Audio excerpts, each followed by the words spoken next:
Long before the first sail cut through the mist of the Atlantic, America was already alive. Her heart beat in the rhythm of rain, wind, and footsteps of those who called this land home, long before anyone named it the New World. Tens of thousands of years ago, when glaciers still covered the northern world, small groups of hunters and wanderers crossed a narrow strip of frozen land that once connected Asia to America, the place we now call Beringia. They didn't know they were stepping onto the soil that would someday be called the Promised Land for millions. They simply followed the animals, the warmth, the whisper of survival. Thus began the first age of human America. Here, nations were born that knew no wheels, no steel, yet understood the earth, the rivers, and the sky better than anyone. They built cities from clay, carved legends from smoke, and prayed to the sun, the moon, and the wind. Their names, Maya, Inca, Aztec, Iroquois, Apache, Sioux, would one day become echoes of a vanished world. A world of wiped-out cultures whose blood soaked the ground long before the white sails appeared on the horizon. In the jungles of Central America, pyramids rose to kiss the sky. Far to the east, the Iroquois Confederacy formed its great law of peace, words about honor and unity that would later inspire the American Constitution. To the south, high in the Andes, the Inca carved roads through the clouds. Between them spread thousands of tribes, hundreds of languages, countless gods, and one sacred bond with the living land itself. For centuries, this continent remained untouched by Europe's wars and plagues. While the old world burned, the new world dreamed. And America waited, silent, ancient, watching. Then came the 15th century. Sailors had learned to tame the wind, and kings began to dream of riches beyond the edge of the map. Among them stood a man who looked at the ocean and saw not an end, but a path. His name was Christopher Columbus. He was stubborn, almost possessed. People called him mad. They said ships would fall off the edge of the earth, that the sea would swallow them whole. But Columbus believed otherwise. He sought a shorter route to India, to spices, to gold, to glory. Queen Isabella of Castile, moved by his faith, dared to risk her crown on one man's dream. And so, in August of the year 1492, 3 ships, Santa Maria, Pinta, and Nina, set sail from Spain. The winds filled their sails, the ocean opened its endless road, and humanity set forth into the unknown. Weeks of fear and silence followed. Men whispered that they were doomed. But at dawn, on the 12th day of October, a shout pierced the air. "Tierra! Tierra! Land!" Green and bright beneath the morning sun, a new world appeared. Columbus thought he had reached the Indies, but he stood upon the sands of the Bahamas. He didn't know that his discovery would split the timeline of humankind in two. The decades that followed were years of wonder and horror. Spain, Portugal, France, England all sent their ships across the ocean. Some sought gold, some faith, some freedom. But wherever they landed came disease, conquest, and death for the native peoples. Hernán Cortés crushed the mighty Aztec Empire. Francisco Pizarro brought the Inca to their knees. Millions died, not by the sword alone, but by smallpox and slavery. Temples burned, gods fell, and ancient songs were silenced forever. Yet from that destruction, a different story began. The birth of the first European settlements that would one day become the United States. In the 17th century, the English founded Jamestown, Virginia, in the year 1607. Their first permanent colony. It was a desperate struggle for survival. Hunger, disease, and war with the native tribes tested every breath of those who dared to stay. Soon came another wave, people not seeking gold but faith. Puritans, Protestants, dreamers fleeing persecution, crossed the stormy ocean to build a new land under God. They founded colonies called New England, Massachusetts, Rhode Island, Pennsylvania, communities built on the promise of belief and hard work. But the dream was never easy. Winters were merciless, soil was stubborn, and the land belonged to those who had lived there for centuries. Alliances were made and broken, wars fought and forgotten. Yet through struggle and fire, something new was forming. A people unlike any before them. Not English, not French, not native, something in between. A people forged in survival, faith, and hope. The first Americans. The colonies grew. Ports filled with trade, schools, and printing presses appeared. And whispers spread, "We are not just subjects of a distant king, we are something else."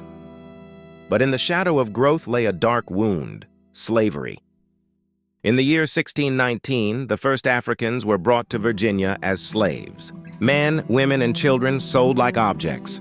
On the southern plantations, they worked until their names were erased.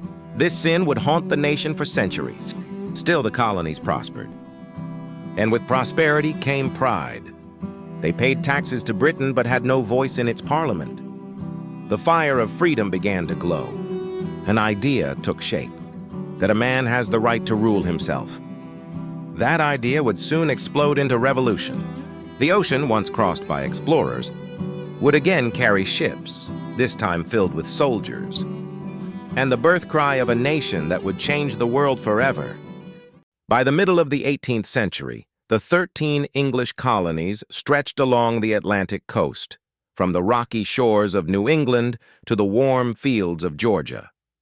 They were alive with merchants, farmers, and dreamers, but a tension pulsed beneath the surface.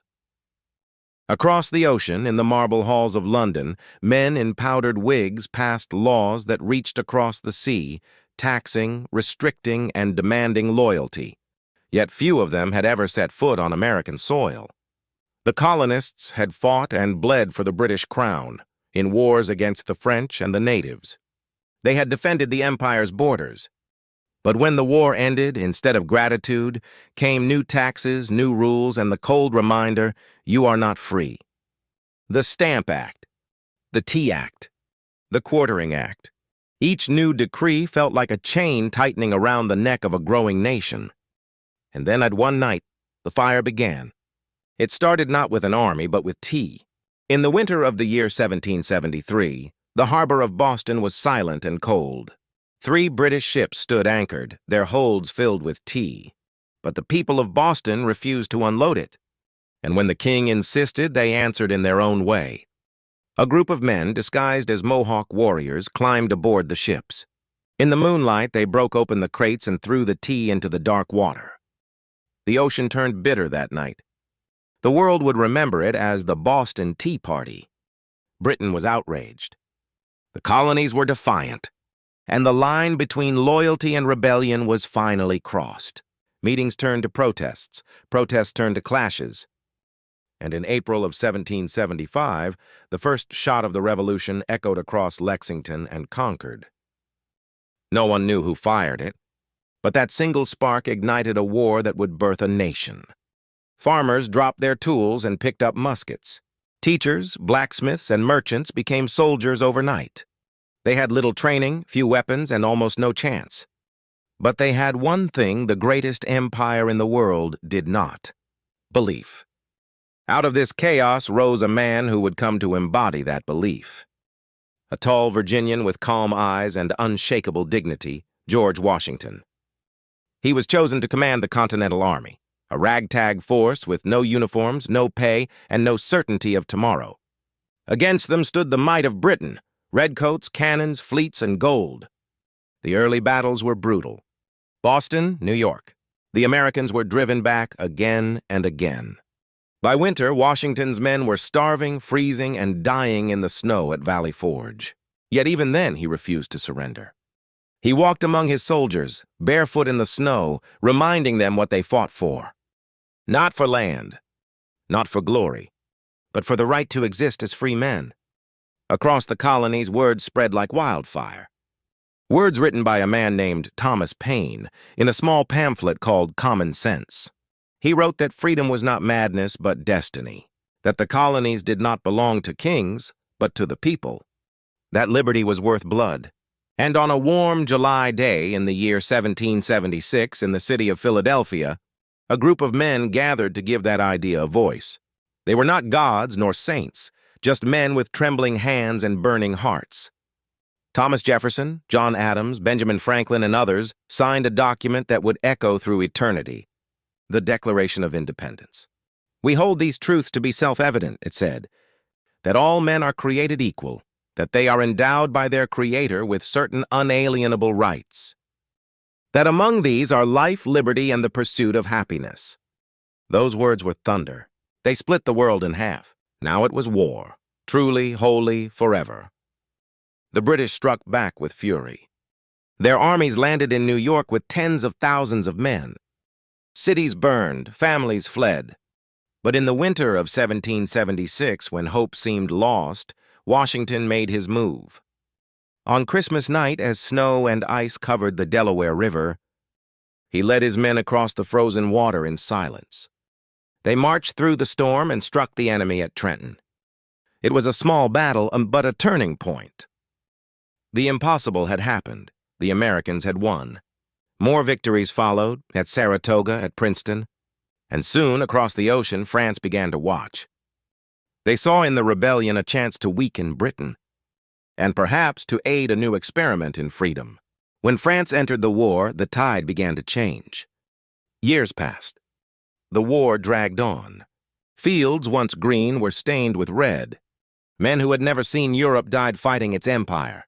But through the suffering, something greater was being born. In the year 1781, the final chapter came at Yorktown. Washington, with help from the French fleet, surrounded the British forces. After weeks of siege, their commander, Lord Cornwallis, surrendered. The guns fell silent.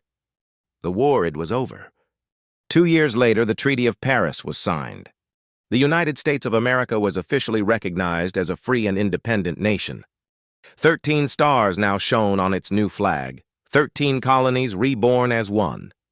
But freedom was not peace. A nation without a king now needed laws, order, unity. The Articles of Confederation proved too weak. And so, in the year 1787, the leaders gathered again in Philadelphia. There, in a sweltering hall, they debated for months, until they wrote a document that would outlive them all. The Constitution of the United States. It was not perfect. It spoke of liberty, yet ignored the enslaved.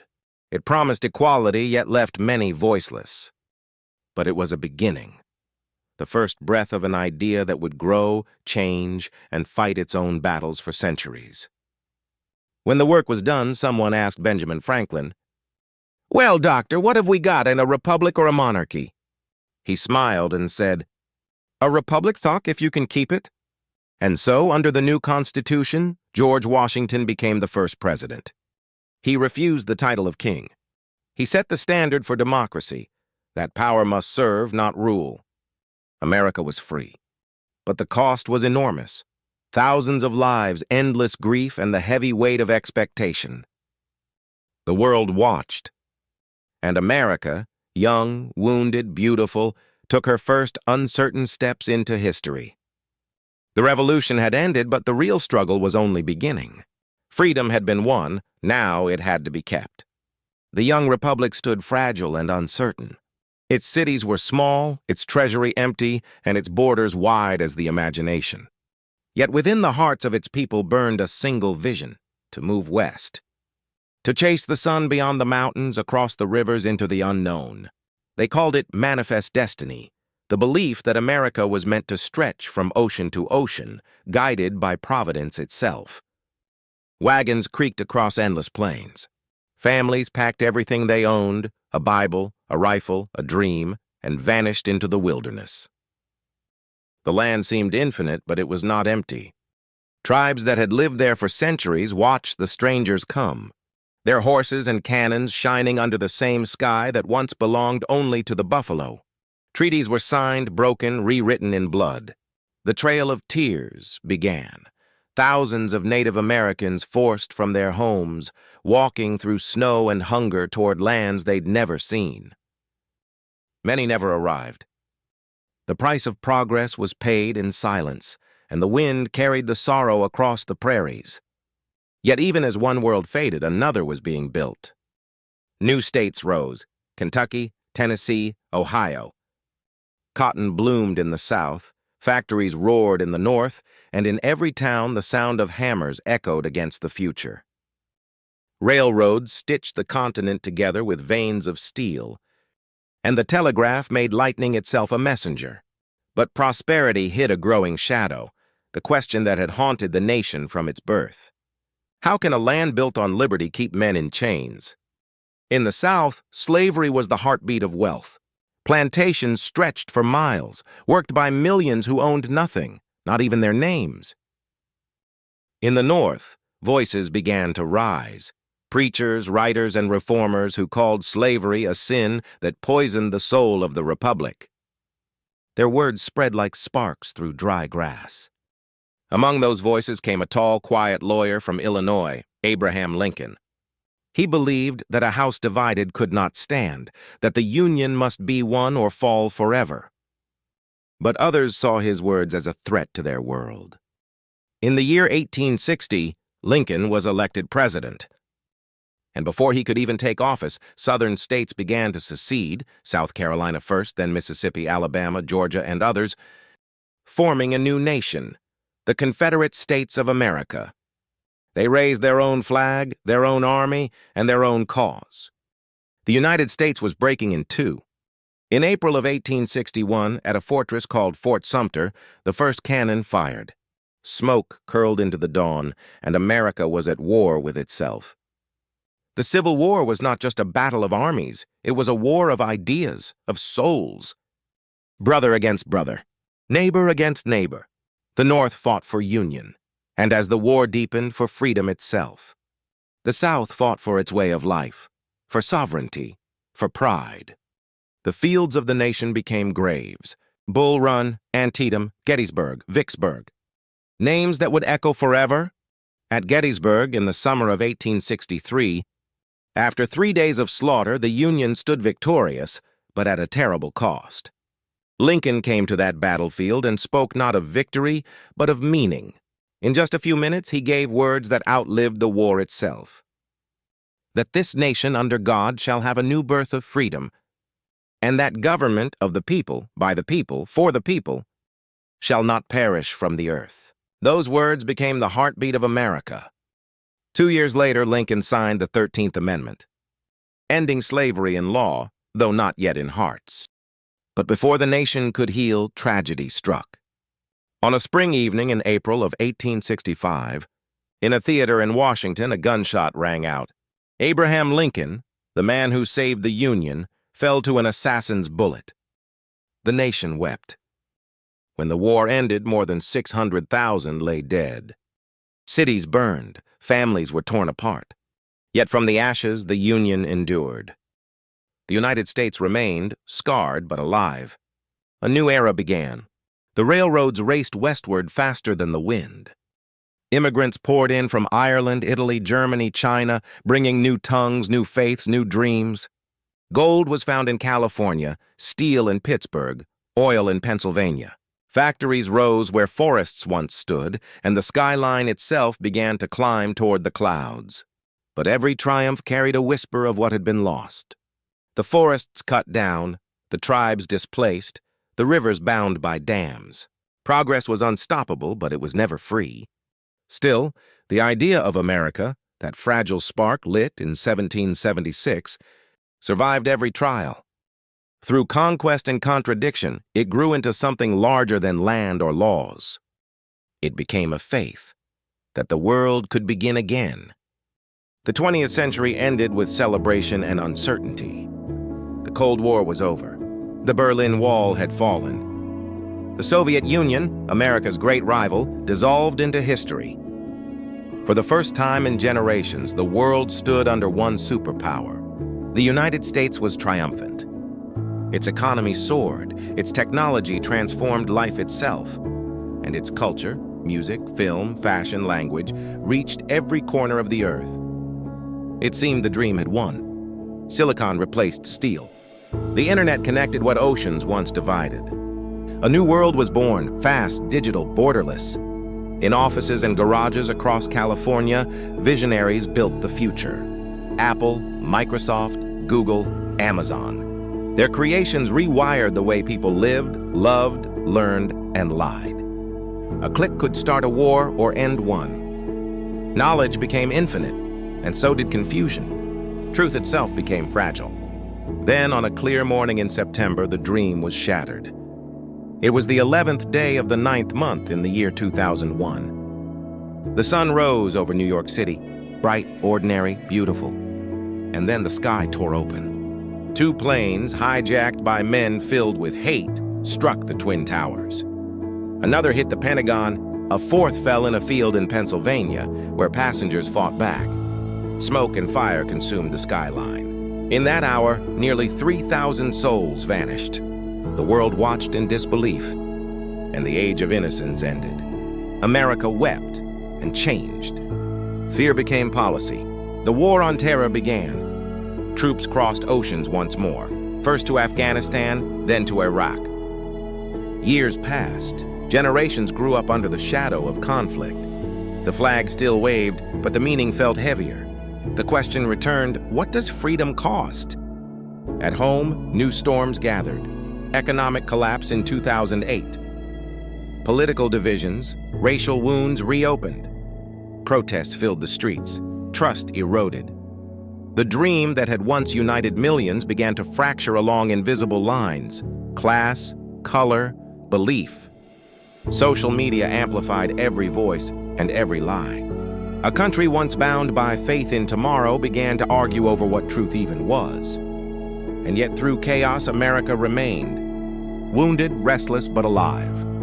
Every time she stumbled, she rose again. Every time she fell into darkness, she found her light. From the ashes of towers, from floods and fires, from bullets and storms, heroes always emerged.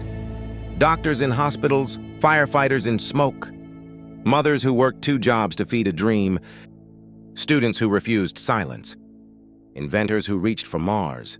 Because the real strength of America was never in her armies or her money, it was in her people. The 21st century became a mirror, showing both the brilliance and the brokenness of a civilization built on hope. Technology gave voice to the voiceless, but also to the cruel. Freedom allowed creation and chaos. The same hands that built bridges built walls. The same words that declared liberty were twisted into weapons. And still, the stars on the flag shone, imperfect, eternal. Through all her contradictions, one truth endured. America was not just a place, it was an idea. The belief that anyone, no matter who they were, where they were born, or what they had lost, could begin again. From the icy paths of Beringia, to the ships of Columbus, to the ink of the Declaration, to the blood of Gettysburg, to the dust of the moon, to the digital glow of 1,000 screens, the story remained the same. A struggle between light and shadow, between fear and faith, between who we are and who we dream to be. And that story is not over. It is written every day, in every act of courage, every protest, every invention, every word of truth whispered against power. The dream of America is not perfection. It is the promise of trying. And as long as that promise survives, the story continues. One nation under hope, indivisible, forever becoming. Subscribe, or we might never meet again. The guns of the Civil War had fallen silent, but the echoes rolled on for generations. The United States stood wounded, divided by memory, united by necessity. The question was no longer could it survive, but what kind of nation would it become? The answer began in steel and smoke. In the decades after the war, factories rose like fortresses. The railroads, once thin lines of iron, now spread like veins across the continent. Steam engines screamed through mountains, bridging oceans of grass that had once taken months to cross. A journey that once killed pioneers could now be done in days. Men with vision and hunger built empires from this new power. Andrew Carnegie forged steel stronger than any before. John Rockefeller turned black oil into golden fortune. J.P. Morgan tamed the chaos of money itself. They were called the captains of industry by some, robber barons by others. Their cities glittered, but their factories devoured lives. Children worked beside men, lungs filled with dust and dreams. Yet amid the smoke, the American spirit thrived, restless, inventive, unstoppable. A young inventor from Ohio named Thomas Edison captured light inside glass.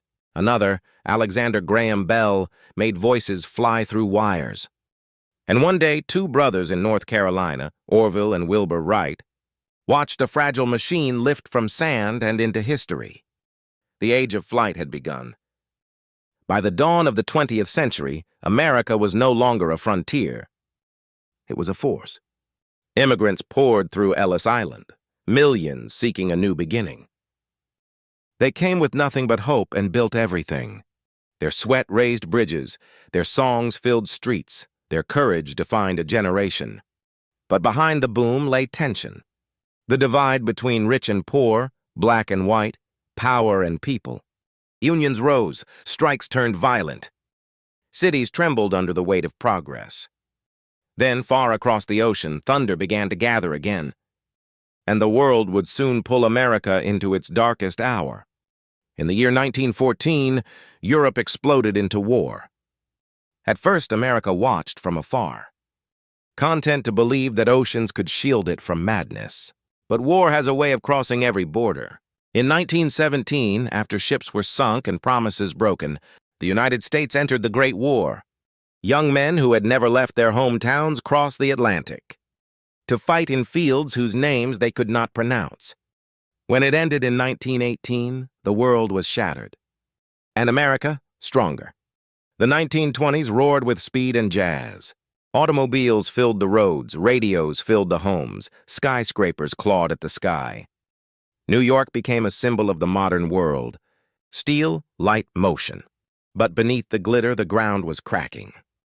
In 1929, the markets collapsed. Fortunes vanished overnight. Banks failed, factories closed, families starved. It was called the Great Depression, but it was more than economic. It was spiritual. An entire nation looked into the mirror and asked, "What now?" A new leader rose, Franklin Delano Roosevelt. He spoke through radio firesides, calm and steady, and promised a new deal for the American people. He rebuilt banks, fed the hungry, put millions to work. Hope returned, faint but alive. Then came a shadow even greater. In 1939, war returned, this time across the entire world. Hitler marched through Europe, Japan struck across the Pacific, and once more, America watched, until it could not. On a quiet Sunday morning, December 7th, 1941, Japanese planes roared over Pearl Harbor. Explosions tore through the Pacific Fleet. Smoke rose to heaven and history turned. The next day, the United States declared war. Factories became arsenals. Women built weapons while men fought on every front. From the deserts of Africa to the beaches of Normandy, the name America became a promise and a threat. On June 6, 1944, the Allies stormed France. A year later, the war was over. And in its final act, a blinding flash lit the skies of Hiroshima and Nagasaki. The atomic age had begun. When peace returned, America stood alone at the summit, powerful, proud, and uneasy. The world had changed, and so had she. From war came wealth, from victory, responsibility. Europe lay in ruins, and America became both builder and guardian. But new enemies rose, not across oceans, but in ideas. The Cold War began, democracy versus communism, freedom versus fear. The space between Washington and Moscow grew colder than the stars above. The 1950s brought prosperity and paranoia. Suburbs bloomed, televisions glowed, but children hid under desks as sirens wailed. The atomic shadow never left. Then, in the 1960s, the nation trembled again. Not from bombs, but from conscience. The civil rights movement rose. From Montgomery to Washington, from Selma to Memphis, millions marched for a simple truth, that freedom must be equal for all. And at the heart of it stood a preacher with a dream, Martin Luther King, Jr. His words rang out over the Lincoln Memorial. "I have a dream that one day this nation will rise up and live out the true meaning of its creed, that all men are created equal." Those words shook mountains more than any cannon. The years rolled on. Vietnam, Watergate, the moon landing, triumph and tragedy intertwined. In 1969, when Neil Armstrong stepped onto lunar dust and said, That's one small step for man, one giant leap for mankind. It was as if the nation had touched the very dream that had driven it since the beginning, to go farther than anyone had dared. By the century's end, America was a paradox. A land of wealth and waste, of freedom and conflict, of dreamers and doubters. Her influence reached every corner of the planet. Her culture in every song, her power in every headline. But within her heart still burned the same question. What is the price of being the world's example?